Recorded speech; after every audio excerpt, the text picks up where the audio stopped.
All right, welcome to Troy Running Blind. This is Troy, and today we're going to talk about independence.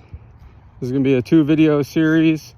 First one discussing what it means to be independent, what skills you would possess, and if you don't have those skills, how to go about getting them. And then the second video in this series will be on being an independent traveler and what that looks like. And that video will be coming up a couple days after this one previews. So right now I'm out on a night walk. It's dark. I think the sun set about an hour and a half ago. But I thought this would be perfect because it does display that it doesn't matter whether it's light or dark out. I have the skills to be able to travel whether it's light, dark, traffic, no traffic, sun, no sun.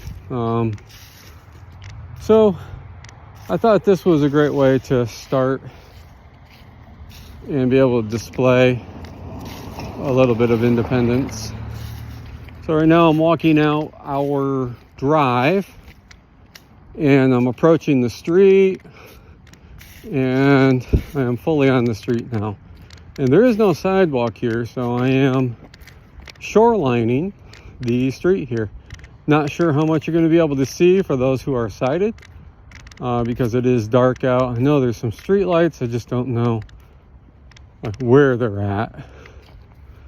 So independence. If you look up the definition for independence, it's basically being self-reliant and not being influenced by others. You're able to, in this case, when we're talking about being an independent blind person, being able to complete everyday tasks on your own without the help or input from other people, sighted or blind. So what skills does a independent blind person possess? Well, first one I want to talk about is the act of being able to cook for yourself. I'm not talking about just cooking out of a microwave. I'm talking about being able to use the stovetop.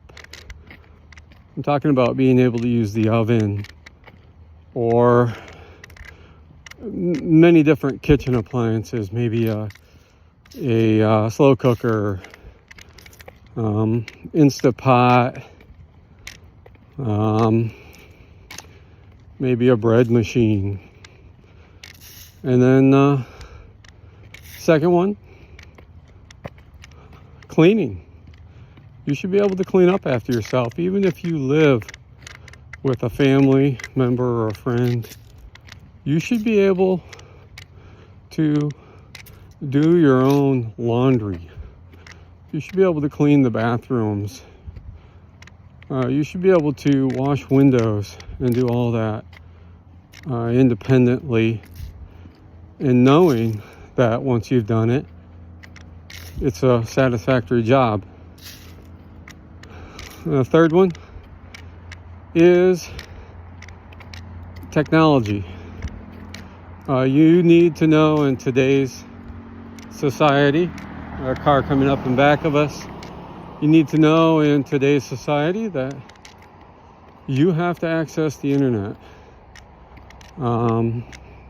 Typically either with a smartphone and being able to use gestures on either iOS or TalkBack, or using a screen reader on a desktop or laptop. Screen readers such as JAWS. And knowing those basic commands at a minimum, so that you can fill out applications, order things, search for addresses, anything that the internet requires you to get information from. And the last one I want to talk about is travel. If you do not know how to travel with a white cane and to do it safely and efficiently, then you cannot be fully independent. This is really where the rubber meets the road, so to speak, with travel. Because travel, number one, you gotta know how to travel to get to work, right?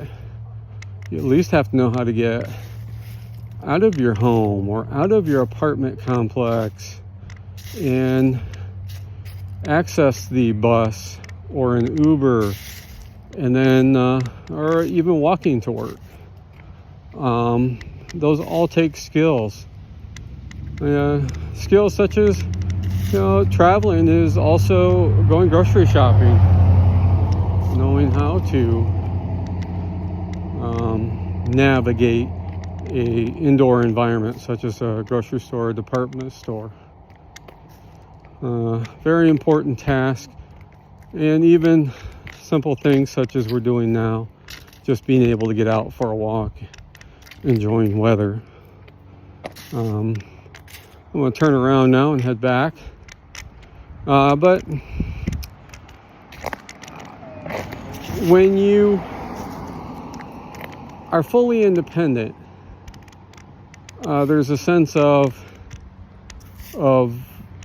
well-being. Mentally, you just feel so much better when you're able to take care of things on your own. And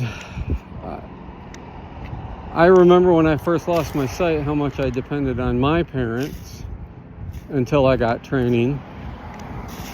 And then once I did receive training, I not only felt better, mentally about myself, but physically. I just felt better. And how do you get those skills? Well, the best way to get these skills, rounding the corner to a different street. There is a car coming, but we're sticking close to the shoreline right now. The car is slowing down. I just heard the car slow down. Oh, it's turning. Okay.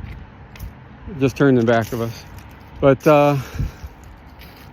whenever you're out traveling, you're always aware of what's happening.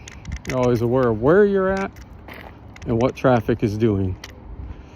But how do you get those skills? Well, you get those skills typically through a training center, and there's many different types of training centers. There's two main types of training centers. We're not going to go into those now. We will in future videos. But I want to talk about how to get those skills if you don't have them, and that's you got to reach out to your state department. Typically, it's called vocational rehab, or voc rehab for short. And it could be its own state department, or it could be grouped in with another state department. But that's something that you can access on the internet, or if you don't have those types of skills, you can get help in finding out who to contact to open up a case so that you can receive training.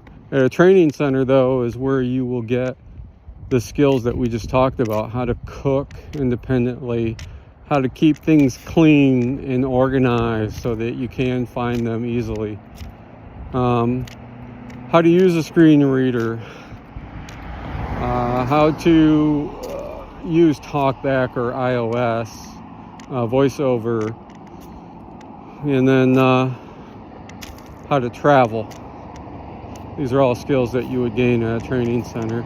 Are they obtainable elsewhere? They are. You can receive in-home services, but typically you are not going to get nearly the level of training that you would at a training center.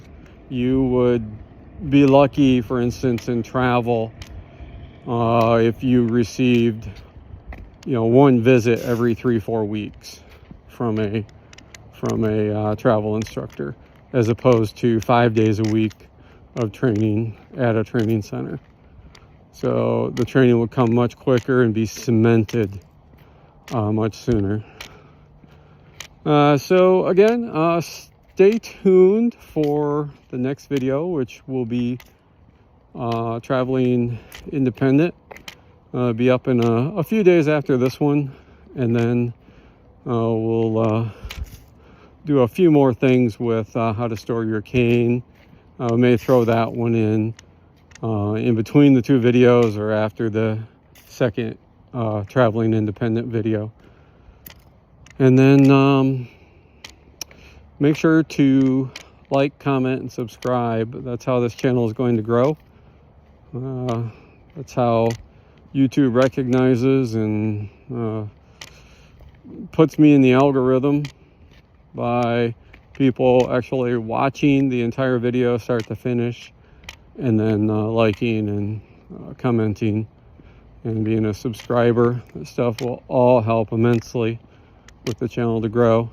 So until the next video, be safe. All right, take care.